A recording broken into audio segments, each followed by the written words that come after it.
Michel maintenant.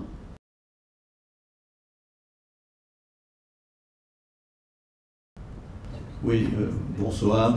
On a entendu avec beaucoup d'intérêt tous les exposés.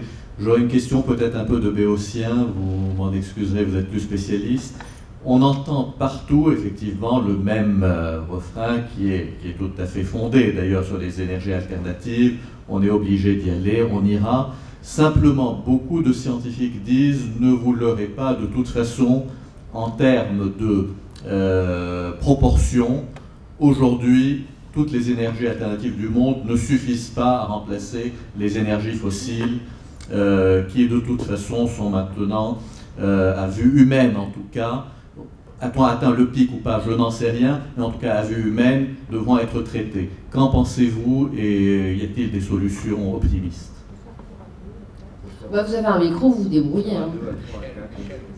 Oui, très vite. De toute façon, quand on regarde le mix énergétique mondial, il est 80 à 85% carboné et 15% alternatif. Donc on nous demande de faire l'inverse, dans un pas de temps très court. Donc il ne faut pas se leurrer, ça ne se fera pas rapidement, en plus avec des gaps technologiques qui ne sont pas au rendez-vous. On n'a pas de temps pour un tournant technologique et de 20 à 30 ans. Donc la question du pic va se poser. Donc d'aucuns disent qu'on est déjà sur le plateau, sur la consommation, enfin le découplage de l'offre et de la demande du pétrole, et que la question, du coup, elle redevient sociale, si je puis m'exprimer. C'est-à-dire que qu'est-ce qu'on va faire pour faire en sorte que les soubresauts sociaux et les contre-coups dans les économies ne soient pas trop cruels. Et probablement d'ailleurs que la dimension sociale va préempter la dimension environnementale en tant que telle, parce qu'il faudra beaucoup plus d'attention sur ce flanc-là, parce que humainement, ça va faire des dégâts beaucoup plus forts. Voilà, donc c'est un vrai bon sujet et il affleure de plus en plus. Et je pense en plus que la question des forages offshore ou le pétrole, on va dire, non conventionnel, va se reposer avec la marée noire, même si je ne fais pas d'illusions, on en a tellement besoin que ça sera vite oublié. Donc, toujours dans la même ligne, simplement parce qu'il y a aussi un défi industriel derrière, business, Miss Green, c'est un défi de savoir lequel va être le plus rapidement et le plus vite sur un certain nombre de domaines, de recherche, d'applications. Obama, de ce point de vue, même si Nathalie était un petit peu critique tout à l'heure, mais Obama, dans son programme électoral, était très clair en disant on veut être les premiers. C'était écrit noir sur blanc dans son livre de campagne, à créer des emplois. Et la retraite à 60 ans aussi. Hein. Non, pas lui. Et donc, on veut être les premiers à mettre en place des technologies créant des centaines de milliers d'emplois, des millions d'emplois chez nous, aux États-Unis. Donc le problème de l'Europe par rapport à ça, c'est que les idées sont à peu près convergentes. La phase industrielle, elle risque d'être gérée à 27. Et donc si on a 27 politiques de normalisation sur les compteurs électriques, on risque d'être en retard au moment où nos amis américains auront mis en place une politique de normalisation sur le comptage intelligent digne de ce nom. Ne mésestimons pas aussi dans la capacité et la vitesse de transition des Chinois. Les Chinois, ils ont un peu une caricature en disant qu'ils ont du charbon, ils l'exploitent, ils vont rester les derniers des archéos en la matière. Les centres de recherche en matière énergétique chinois sont assez impressionnants. Nous n'avons pas, enfin, ils n'ont pas à rougir par rapport à nos beaux centres de recherche français. Et donc, il y a une course de vitesse dans la capacité à s'investir dans ce business. C'est vrai que de ce point de vue, les querelles de clocher qu'on a pu avoir ces derniers temps entre défenseurs de la belle énergie nucléaire, défenseurs de l'éolien, paraissent hors du temps par rapport au fait qu'on peut arriver, je crois qu'il est vu tout à l'heure, à une convergence. Il y a 10-20 ans, il pouvait y avoir en Europe des chapelles, des lobbies nucléaires, charbon, solaire, renouvelable plus généralement. Aujourd'hui, il n'y a plus la place. La place, c'est converger ensemble, travailler ensemble et ne pas perdre du temps sur ces polémiques qui sont vaines.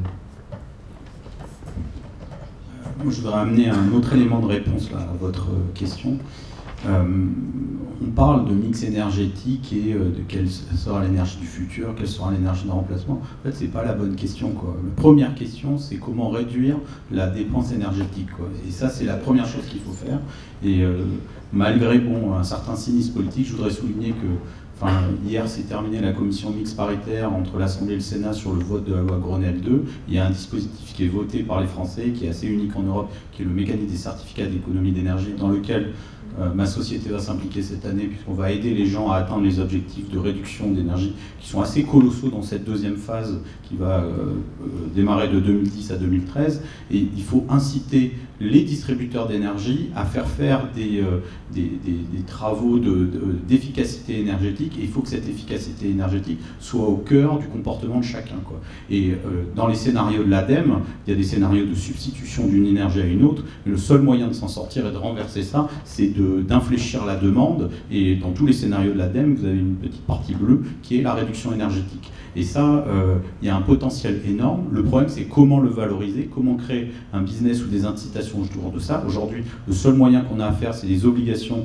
au niveau des distributeurs d'énergie, parce que ça représente un coût pour eux, ça représente aussi un coût pour l'État, parce qu'il y a des incitations fiscales pour les travaux. Donc, de toute façon, partout, on trouvera ce coût.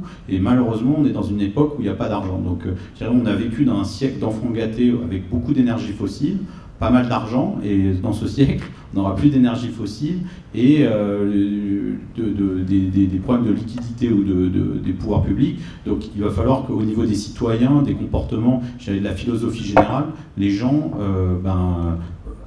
aient cette attitude d'efficacité énergétique sans aller dans un modèle clérical contraint, mais il va falloir faire des choix, il va falloir inventer des nouveaux objets, des usages, et ça, c'est un challenge énorme pour les ingénieurs.